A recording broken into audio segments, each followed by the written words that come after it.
Hi! Welcome back to another episode of Screepy, where we share real life scary and creepy stories.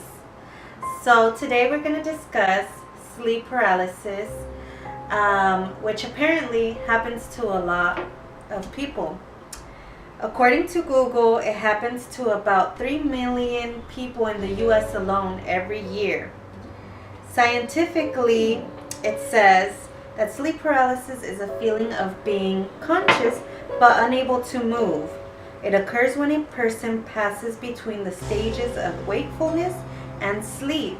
During these transitions, you may be unable to move or speak for a few seconds up to a few minutes. Some people may also feel pressure or a sense of choking. Now, while that sounds very scientific, a lot of these accounts also take a have turn paranormal. for the Screepy, paranormal. They're not only feeling like they can't move, but they're actually seeing, or hearing things that just don't make sense, right? Like things that are, I don't know, spirit or something of that nature. I think the craziest part is that there's two very common stories with this event is that they either see an old hag on top of them, or they see a man with a hat. Yeah, and there's been so many reports of people that it's either or encountered that the hat man, which is what he's called, it's like a worldwide phenomenon, and then also the old hag. So I don't know. We haven't done our research, for them specifically, but we do have personal accounts, which we're gonna discuss today. But even then, without having done our research, we know that that's worldwide. Yeah, and that's so the there has weirdest. to be something there. That's the weirdest part about it all. Now, I think maybe once I've had sleep paralysis, but I know that you have had the most. I mean, each house where we've moved into or we've lived at has had different sleep paralysis.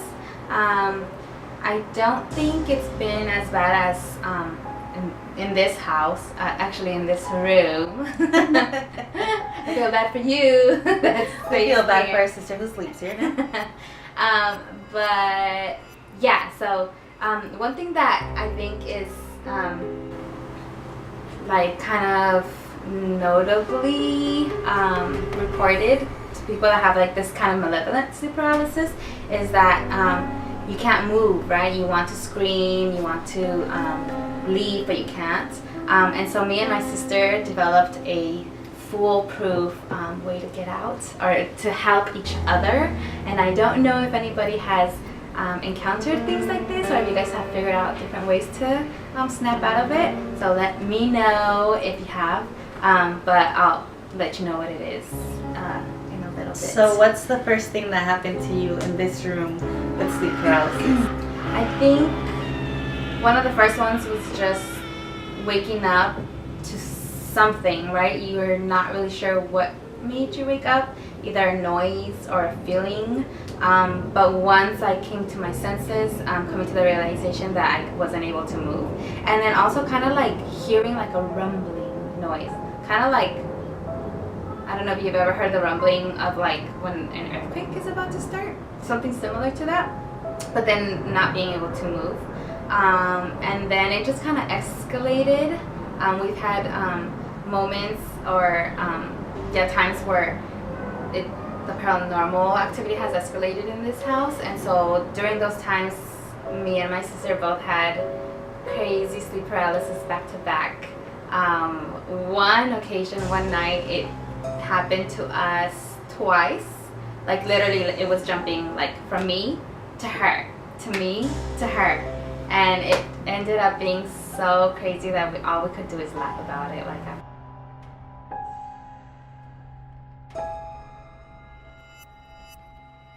So you were laying down, or were you trying to? The first time, I think it started with me. I was asleep and something woke me up. I couldn't move, but I felt the pressure and I felt just a negative energy. And so I realized that it was sleep paralysis. So to get my sister's attention, what we came up with was basically the only thing you could control is your breathing, right? So you start to breathe as heavily as you can, and so that, you know, my sister could hear that, and that was like our signal to help each other out, to wake us up, you know. So then she, you know, set up and started calling my name, to the point that I snapped out of it. And then knowing that she would be scared, I kind of like brushed it off, and I was like, oh, I just had a scary dream, like it was nothing, go to sleep. And then maybe 3 minutes into us going back to sleep, well, her going back to sleep, because I couldn't sleep after that, I start hearing her do the breathing thing, right? So then I'm like, okay, let's see. So then call her name a couple times, have her wake up, and she's like, oh man, like it happened to me, like, you know, like I couldn't sleep, I couldn't move, and this weird, you know, presence or whatever. So then I'm like, oh, it's fine, just, you know, calm down, just try to go back to sleep. And then this is where it gets crazy, is that since the first time that it happened to me, I couldn't sleep anymore, I knew I was 100% awake. I was lying just in my bed, just thinking about it and trying not to think about it at the same time, when I felt like at the foot of my bed, like somebody run, like, so you felt your bed go down? Yes, like I felt it go down, but I distinctly felt the like steps, you know, like 3 fast steps, like, tap, tap, tap. And then it was just like, it came upon me and I just couldn't move anymore. So I was like, here we go again, second time. So I start doing the breathing thing, and then my sister snaps me out of it, and I'm just like, what the, you know, like this is not cool, like I need to sleep.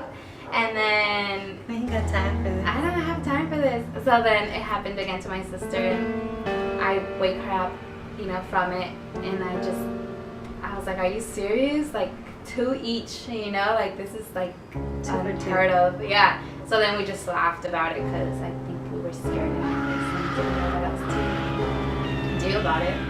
Now that week I think was full of events, you guys. Yeah. There's a closet in this room. Your typical closet, with sliding 2 doors, where it got so bad to the point where they even had to take the closet doors off, because you guys would often hear knocking or pounding. No, it was not. It was like somebody was being thrown up against the door, like loud bang, like loud. And that's why I didn't choose this room. I know. Side note. No, yeah, and there definitely was a build-up to the sleep paralysis night. Yeah, it started with the banging of the closet door, to the point that, like we had to take one of them off to see if it would, you know, decrease the activity. And it kind of did, but obviously. Now, when you're breathing, what else did you do to, like, for it to stop? What helped you stop it? Did you think praying or anything like that made it better? I think in any situation when we have like paranormal activity, that's our go-to, you know, like pray it away. The breathing thing, the breathing technique that we came up with, is just kind of like our foolproof to just snap us out of it as fast as we can, because obviously it's an ugly feeling, you know, to like not only feel the pressure and feel like you don't have control over your body, but like the energy is like dark, you know, it just feels like it's a scary feeling. So the faster we could snap out of it, the better. Yeah. Now, I think I've only had this happen once to me, thank God, because that sounds horrible. And it was in a previous house to this. There was again a sliding door closet right across from the bed. I had just come from work. I was really tired. It was middle of the day, and I laid down. Now, if I tilted my head towards my left, I can see myself through the sliding doors because they were mirrors. And I remember hearing a static noise, and then I opened my eyes. I couldn't move, but I saw something kind of shiny or sparkly at the foot of the bed. And that was the weird part. I mean, I thank God I didn't see no old hag or hat man, but I did see sparkles, but clustered together to make this humanoid form. And it was kind of, I'm sleeping like this, my feet are at the end of the bed, and it's kind of slowly tilting over me. It wasn't until it kind of went down and dissipated on top of me where I couldn't regain my full motor skills and wake up. And it was a lot of static. I have no idea what that was. Yeah. One part of me is like, maybe I saw my soul coming back into me, or my spirit. Maybe I was traveling a little bit while I was taking a nap. Our souls are sparkly. Yeah, I mean, I'm sparkly. No, but that was my only account. But I do, however, we've talked to friends, family about sleep paralysis, and it's been seeing the hat man repeated over and over. Is that a friend of mine, her brother was telling me that it happens to him often, and he sees a man with a hat. With a top hat. So that's scary. That's really scary. And the very first story I've ever heard of this was from my godmother many years ago. We used to live in this house that kind of looked old. Like a cabin. Had a weird vibe. But she actually got to experience waking up at night, again, not being able to move, not being able to breathe. And she saw this very tall, dark, big shadow man. Yeah. I'm not sure if he had a hat though. Well, she definitely said she felt dread. She was scared. Yeah. And she tried to get her husband, my godfather, to wake her up. And she didn't like it at all. It was very scary. Yeah. But that's the first time I've ever heard of it in our family. Yeah. And then, of course, the many times it's happened here. It's like, in Spanish they call it like, se te subió el muerto, right? Which translates to the dead basically got on top of you. Yeah. Actually, our youngest sister did. She said that she actually did see something. So her sleep paralysis story goes similar, like waking up, coming to the realization that you can't move. But I guess when she opened her eyes and like was looking down towards her feet area, she saw like this dark creature like crawling up to her body, like upwards. And when it got, in her ear area, it started like trying to talk or communicate, and all they could really do was like nothing. like this weird, like roaring, mumbling kind of noise. And I think that's the only one of our accounts that actually saw something. And something really ugly. Yeah, she said it was ugly. She says like she knows it was a demon because of how ugly it was. Yeah. Let us know what you guys think about sleep paralysis. Have you ever felt it? Or anybody in your family or friends, have they ever felt it?